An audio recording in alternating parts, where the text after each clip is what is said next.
Tu veux acheter un drone, mais tu veux éviter les modèles lourds et compliqués. Et surtout, tu cherches un drone de moins de 250 grammes. Alors dans ce cas-là, t'es au bon endroit. Dans cette vidéo, je vais tenter de te présenter les meilleurs drones à moins de 250 grammes. C'est évidemment plutôt des modèles accessibles et à destination des débutants, étant donné qu'on est typiquement sur des petits modèles. Mais vous verrez, il y a quand même certains drones qui peuvent quand même être intéressants pour des professionnels. Et comme toujours, l'idée c'est de vous donner un avis 100% transparent, basé sur le retour de nos formateurs, et aucun fabricant ne nous a payé pour cette vidéo. Et avant qu'on commence, je tiens à rappeler deux choses. Déjà, la première, si t'aimes cette vidéo, commente, abonne-toi, partage. C'est vraiment super important, ça nous permet de faire grandir la chaîne. Et deuxièmement, on propose des formations reconnues par l'État au pilotage de drones. Cette formation, elle te permet tout simplement de piloter légalement des drones. Et à la fin de cette dernière, on te fait passer un examen pratique reconnu par l'État. Donc si jamais ça t'intéresse de te professionnaliser dans le milieu du drone, je te mets le lien en description et sache que tu peux évidemment faire financer cet accompagnement. Allez, c'est parti! Bon, avant de plonger tête baissée et de vous donner mon avis sur les différents drones de cette vidéo, c'est important de comprendre pourquoi aujourd'hui je me concentre sur des drones de moins de 250 grammes et pas sur une autre catégorie de poids. Vous pouvez peut-être vous dire que c'est tout simplement un choix arbitraire de ma part. En réalité, pas du tout, ça correspond à une classification légale. Et ça a toute son importance. En effet, en France ou plus généralement dans l'Union européenne, les drones de moins de 250 grammes appartiennent en réalité à une catégorie bien particulière et qui les rend en réalité beaucoup plus accessible aux débutants ou aux amateurs. En tout cas, les fabricants de drones, ils ont bien compris le filon et ils ont vu que les drones ultra légers représentaient énormément de consommateurs. En plus, avec l'évolution technologique, on commence à avoir des drones ultra compacts qui peuvent rivaliser techniquement avec des modèles qui sont plus anciens et qui étaient évidemment plus lourds. Ça devient donc de plus en plus une catégorie très intéressante. Allez, commençons avec le premier drone.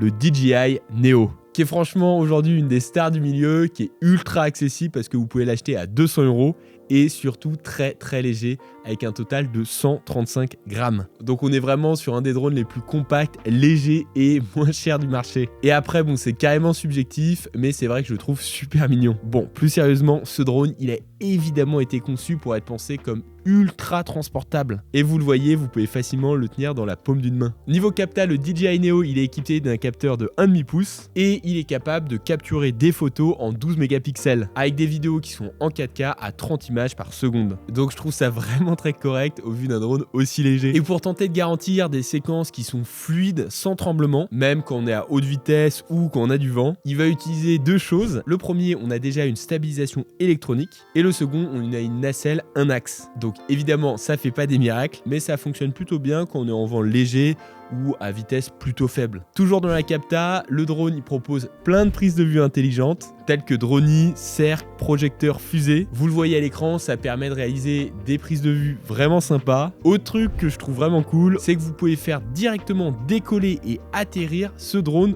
depuis la paume de votre main. Et je trouve que ça a toujours tendance à donner un petit côté super-héros. Pour le contrôle, vous avez trois possibilités avec ce drone. Soit vous avez l'option, j'ai envie de dire, low cost avec l'application DJI. Et là, vous pouvez piloter votre appareil jusqu'à environ 50 mètres et ça se fait via Wi-Fi. Mais le gros avantage, c'est que ça demande pas de coûts supplémentaires. Ou alors vous pouvez vous procurer le bundle. Donc évidemment c'est un peu plus cher, 350 € environ. Donc avec en plus de la télécommande RCN 3, vous avez deux batteries supplémentaires et avec cette manette là, vous pouvez piloter votre appareil jusqu'à 10 km de distance. Le tout avec un pilotage qui est quand même plus agréable, notamment tout simplement avec les joysticks. Et enfin, dernière option qui existe, c'est tout simplement le tracking de cible via l'IA. Et là, automatiquement, le drone, il va suivre sa cible. Pour l'autonomie maintenant, on est sur un total de 18 minutes par batterie. Donc c'est pas énorme, mais encore une fois, quand on voit la taille de l'engin, ça reste vraiment bien. Et avis aux gros bourrins ou aux débutants, comme le drone, il possède un système de protection des hélices, ainsi qu'un système de détection d'obstacles. Il est censé être vachement plus résistant au choc et être assez accessible aux débutants en termes de pilotage. En bref, j'adore ce petit drone et c'est vraiment un modèle pour moi qui est idéal si on veut s'initier dans le milieu du télépilotage.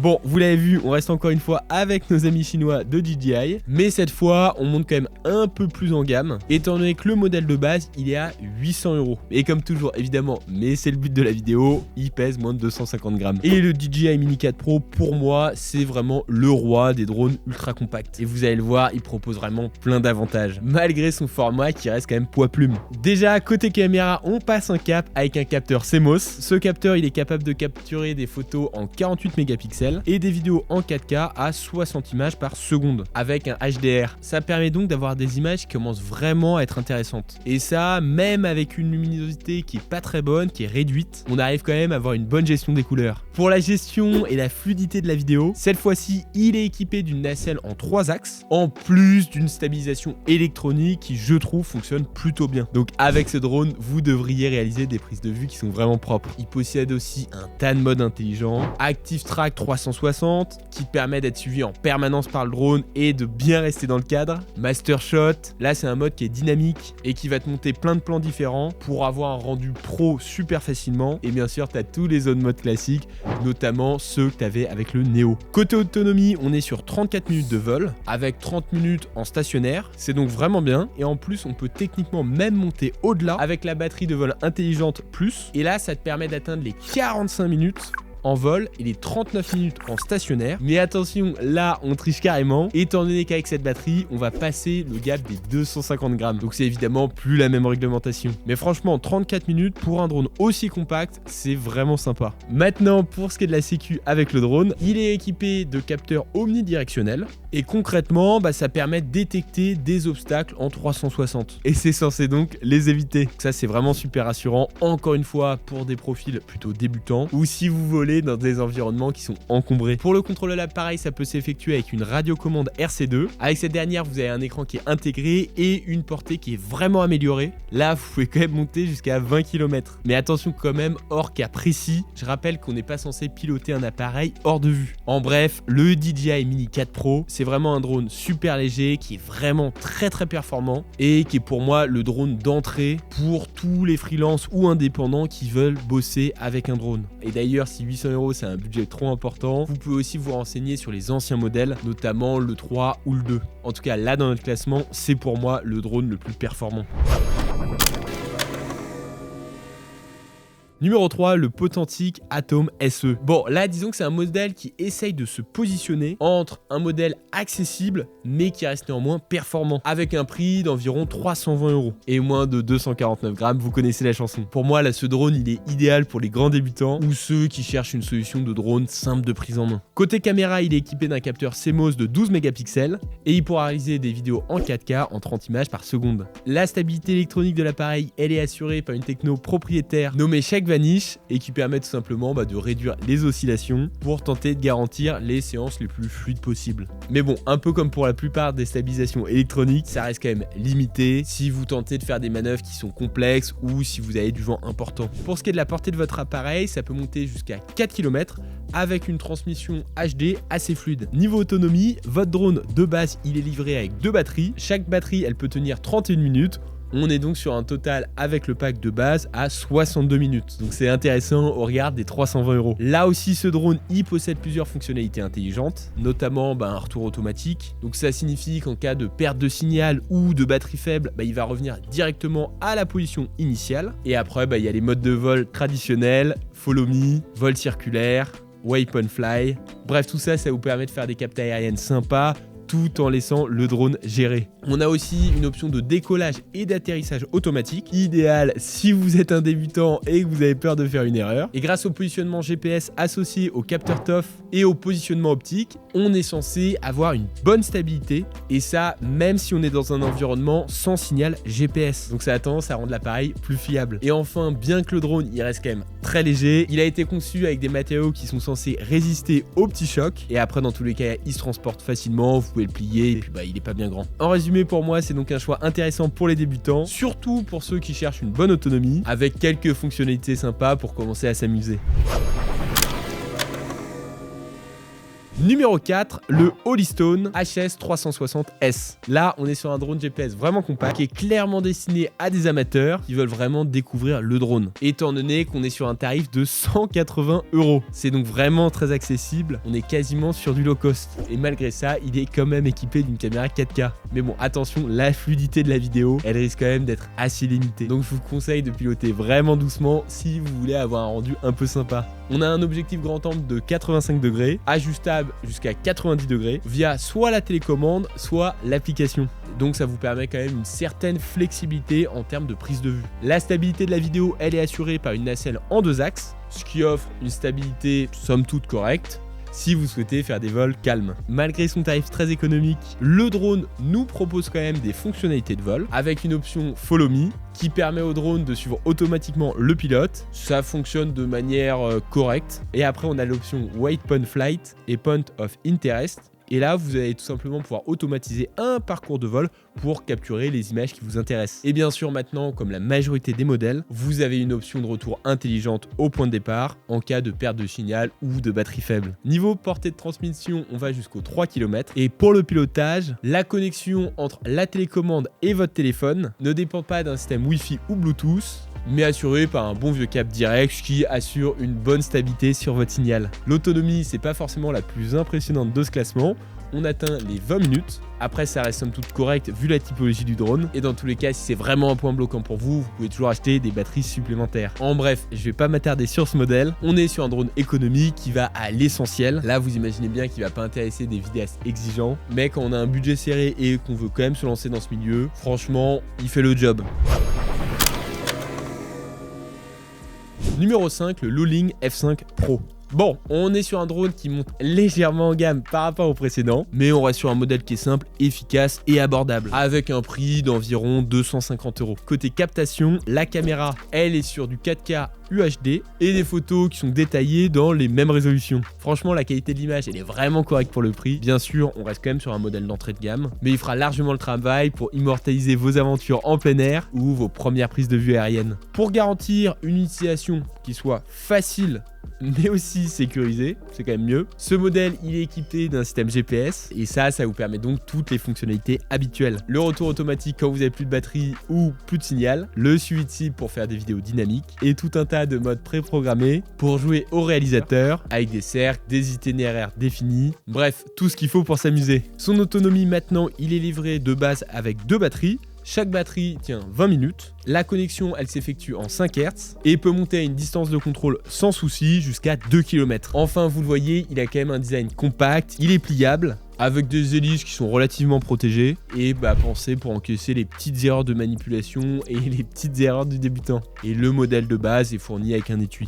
Idéal pour le transport. En résumé, le F5 Pro, ça reste donc encore un drone à destination des amateurs. Il offre pour moi un très bon équilibre entre le prix, la facilité de pilotage, mais aussi ses fonctionnalités, donc il reste très correct. Bon, terminons notre sélection par l'hôtel robotique Evo Nano Plus, qui est un drone très léger, performant et qui se positionne sur une toute autre gamme de prix.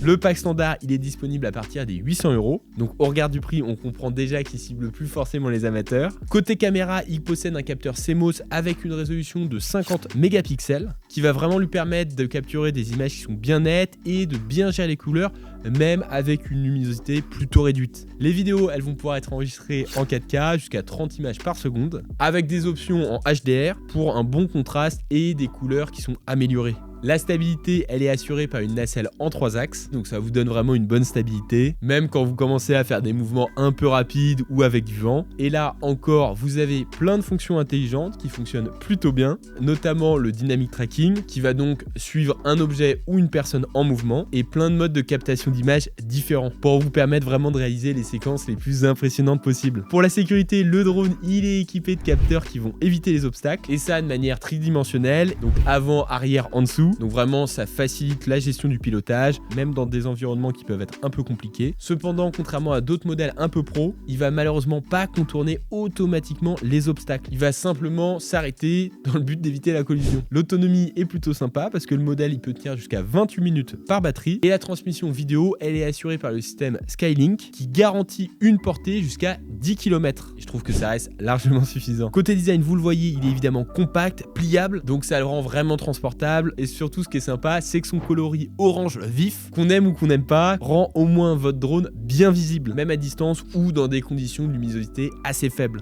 Et ça, franchement, c'est pratique. En résumé, on est vraiment sur un drone performant dans la gamme des drones de moins de 250 grammes. Et disons qu'avec ce modèle, on dépasse clairement le stade du drone jouet, comme on a malheureusement pu le voir dans pas mal des drones de ce classement. L'image ici, elle sera de bonne qualité. Il est simple d'utilisation, il y a pas mal d'options. Franchement, si vous l'utilisez dans des conditions optimales, ce drone-là va vous donner de très bons retours.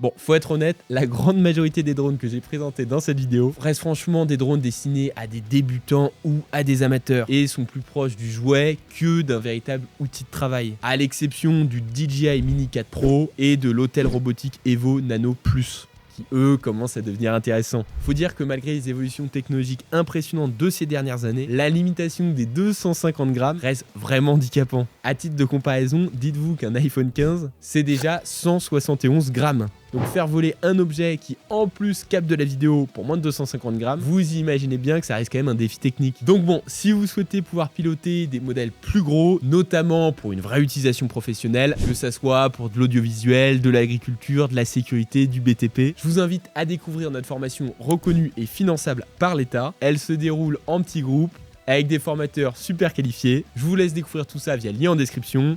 Et si vous avez apprécié cette vidéo, likez, commentez, abonnez-vous.